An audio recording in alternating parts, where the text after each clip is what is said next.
Hello my dear children, how are you all? I hope all of you are doing well. So आज हम पढ़ने वाले हैं एक नया chapter 1 of your book A Pact with the Sun. So the name of the chapter is A Tale of Two Words. Tale का मतलब होता है स्टोरी, तो ये चैप्टर है टू वर्ड्स की कहानी के बारे में. So let's see what's there in this chapter. A mother bird and her two young ones lived in a forest. The mother was killed in a storm and young birds were separated from each other. Each found a different home.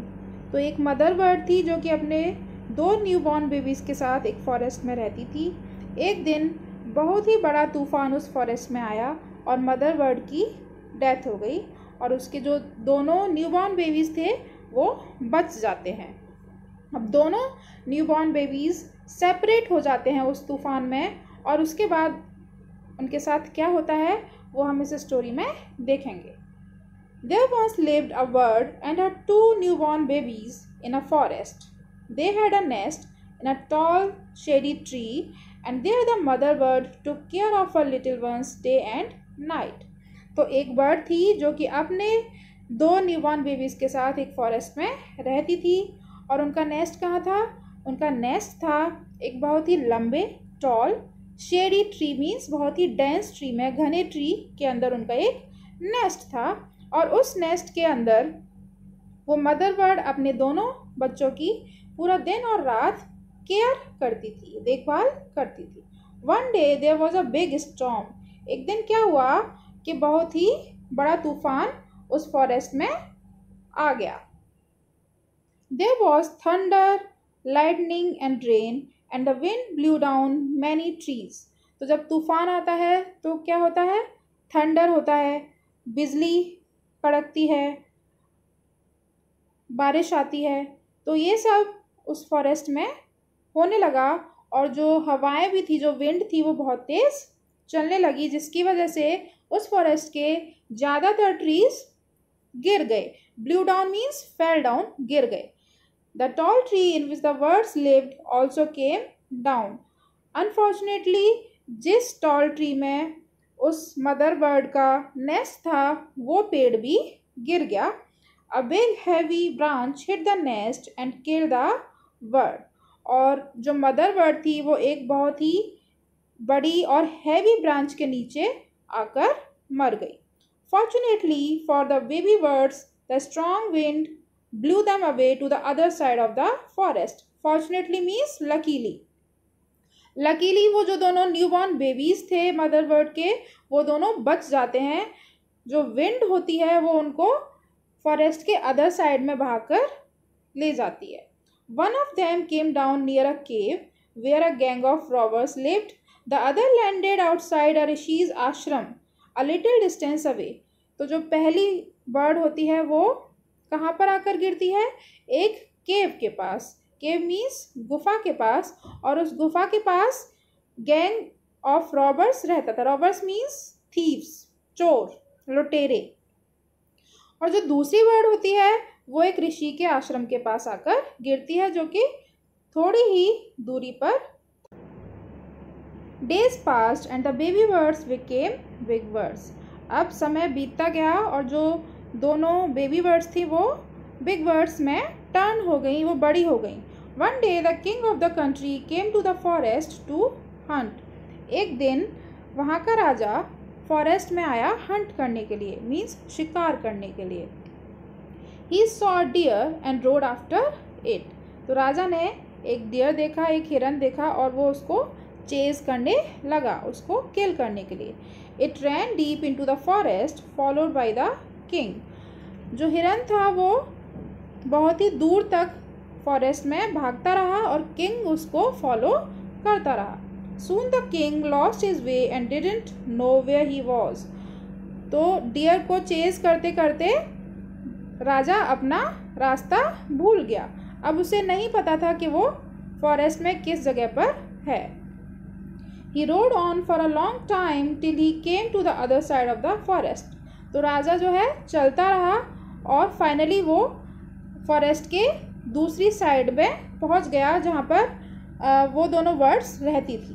Very tired by now he got off his horse and set down under a tree that stood near a cave. तो राजा अभी भागते भागते बहुत ज़्यादा थक गया था, टायर्ड हो गया था, मीन्स थक गया था।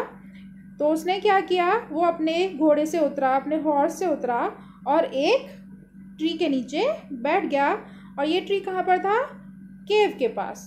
Suddenly he heard a voice cry out, quick, hurry up, there's someone under the tree, come and take his jewels and his horse। तो जब राजा उस ट्री के नीचे बैठकर रेस्ट कर रहा था तो अचानक उसने एक आवाज़ सुनी। ये आवाज़ किसकी थी? ये आवाज़ उस बर्ड की थी जो उस ट्री के ऊपर रहती थी। और वो बर्ड क्या कह रही थी कि जल्दी आओ। वो जो रॉबर्स थे उनको बुला रही थी, उनको कॉल कर रही थी और बता रही थी कि जल्दी आओ, यहाँ पर कोई आदमी है, उसके सारे ज्वेल्स एंड हॉर्स तुम ले लो। हरी अप और else he will slip away. जल्दी करो, अदरवाइज ये आदमी यहाँ से चला जाएगा, भाग जाएगा। The king was amazed. राजा ने जब वो आवाज़ सुनी तो राजा बहुत ही ज़्यादा अमेज्ड हुआ। अमेज मीन्स सरप्राइज्ड हुआ। He looked up and saw a big brown bird on the tree under which he was sitting। तो राजा ने देखने की कोशिश की कि कौन था जो ऐसे बोल रहा था। तो उसको क्या दिखा कि एक बर्ड थी जो कि उस ट्री के अंदर थी और वही ये सब बोल रही थी। और बर्ड कैसी थी? Big brown bird, brown colour की थी और बड़ी बर्ड थी। He also heard faint noises issuing from the cave। He quickly got onto his horse and rode away as fast as he could। और उसके अलावा राजा ने केव के अंदर से भी कुछ आवाज़ें आते हुई सुनी। तो वो डाउटफुल हो गया, उसको कुछ भी ठीक नहीं लगा, इसलिए वो जल्दी से अपने हॉर्स पर चढ़ा और वहाँ से वो भाग गया, जल्दी से निकल गया वहाँ से।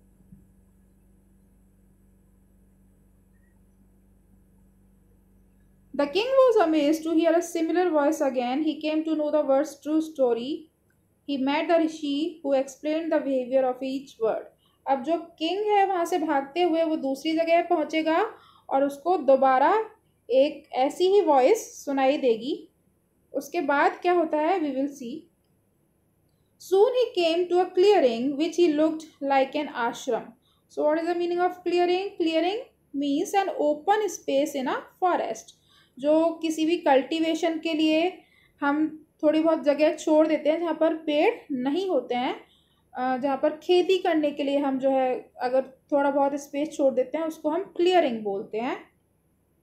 तो राजा जो है वहाँ से भागते भागते कहाँ पर पहुँचा? क्लियरिंग पर पहुँचा, an open space in a forest. और यहाँ पर क्या था?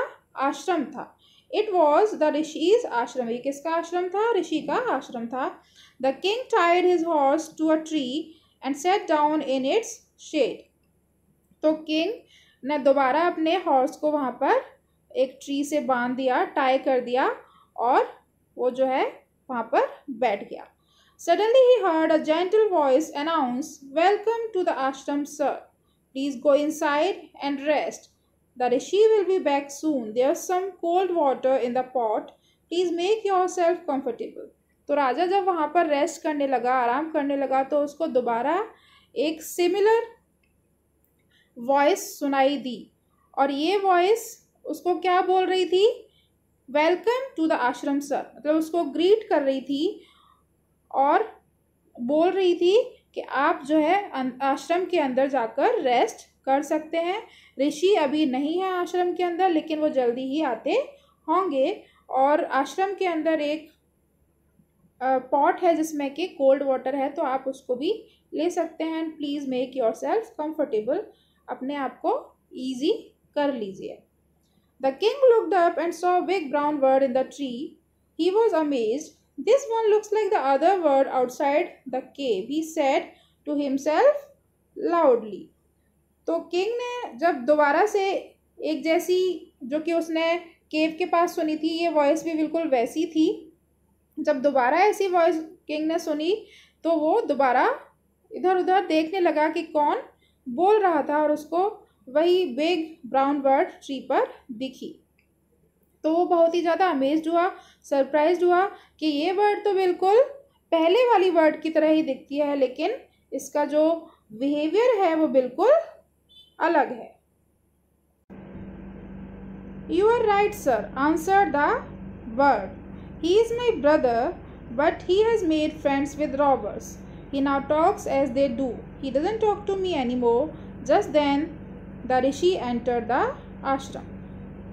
तो जब राजा ने बोला कि ये वर्ड तो बिल्कुल सेम दिखती है लेकिन इसका बिहेवियर डिफरेंट है, तो जो वर्ड थी उसने क्या रिप्लाई दिया? यू आर राइट सर, आप बिल्कुल ठीक बोल रहे हैं। जो पहले वाली वर्ड है वो मेरा ब्रदर है and he has made friends with robbers, और उसने जो केव में रॉबर्स रहते हैं उन्हीं के साथ दोस्ती कर ली है, इसलिए वो वैसा ही बिहेव करता है जैसा रॉबर्स उसको सिखाते हैं, वैसा ही वो सीख गया है और वैसा ही बिहेव अब वो करता है, और अब वो मेरे से भी बात नहीं करता। जब बर्ड ये सब बता रही थी किंग को, तभी ऋषि वहाँ पर आ गए। Welcome sir, he said to the king, please come inside and make yourself at home. तो ऋषि ने राजा को देखकर उसका वेलकम किया और बोला प्लीज़ कम इनसाइड। उन्होंने राजा को आश्रम के अंदर आने के लिए बोला। You look tired, rest for a while. और ऋषि ने बोला कि आप थके हुए दिख रहे हैं। टायर्ड मीन्स थके हुए, तो आपको थोड़ी देर आराम कर लेना चाहिए, रेस्ट कर लेना चाहिए। Then you can share my food, और रेस्ट करने के बाद आप मेरे साथ मेरा फूड, मेरा खाना शेयर कर सकते हैं। The king told the rishi the story of the two birds and how each had behaved so differently though they looked so alike. तो किंग ने ऋषि से दोनों बर्ड्स की स्टोरी शेयर की कि दोनों बर्ड्स एक जैसे दिखते हैं। अलाइक मीन्स बिल्कुल एक जैसे ही दिखते हैं, लेकिन उनका बिहेवियर बहुत ज़्यादा डिफरेंट है। The forest is full of surprises, he said. तो किंग ऋषि ने क्या रिप्लाई किया कि जो फॉरेस्ट है वो फुल ऑफ सरप्राइजेस है, यहाँ पर बहुत सारी अलग अलग चीज़ें होती हैं। The holy man smiled and said, holy man कौन है यहाँ पर? ऋषि। After all one is known by the company one keeps, that word has always heard the talk of robbers, he imitates them and talks about robbing people. This one has repeated what he has always heard. He welcomes people to the ashram. तो ऋषि ने राजा को क्या बताया कि after all क्या होता है कि कोई भी इंसान वैसा ही बन जाता है जैसी उसकी कंपनी होती है, जैसा उसका साथ होता है। उसी तरीके से जो पहली वर्ड है वो रॉबर्स के साथ रहती है, वो रॉबर्स की बातों को सुनती है। रॉबर्स मीन्स थीव्स, और उन्हीं के जैसे वो बिहेव करती। इमिटेट्स मीन्स कॉपी, किसी की नकल करना। तो वो वर्ड उन रॉबर्स के जैसा ही बिहेवियर करती है और लोगों को रॉब करने का मतलब लूटने की बातें करती है। और इस वर्ड ने हमेशा आश्रम के पास रहकर अच्छी बातें सुनी हैं, तो ये अच्छी बातें करती है। ही वेलकम्स पीपल टू द आश्रम। ये वाली वर्ड हमेशा लोगों को वेलकम करती है आश्रम में आने के लिए। Now come inside and rest, I will tell you more about this place and these words. तो ऋषि बाद में बोलते हैं कि अब आप अंदर आ जाइए और रेस्ट करिए, मैं आपको इस फॉरेस्ट के बारे में और इन दोनों वर्ड्स के बारे में और भी बहुत सारी बातें बताऊंगा। तो ये कहानी थी students, a tale of two words, story of two words, जो कि दोनों भाई होते हैं। और इस कहानी के थ्रू राइटर हमें क्या मैसेज देना चाहता है? Company matters. आप जिस तरह की कंपनी रखते हैं वैसी ही आपकी पर्सनैलिटी हो जाती है, वैसा ही आप बिहेव करते हैं। इसलिए हमेशा क्या कोशिश करनी चाहिए कि अच्छी कंपनी और अच्छे लोगों के साथ हमें रहना चाहिए। So I hope all of you have understood this chapter very well, and I hope all of you have enjoyed this story. This was really a good story with a good message. I will see you in the next video. Till then, bye bye, take care.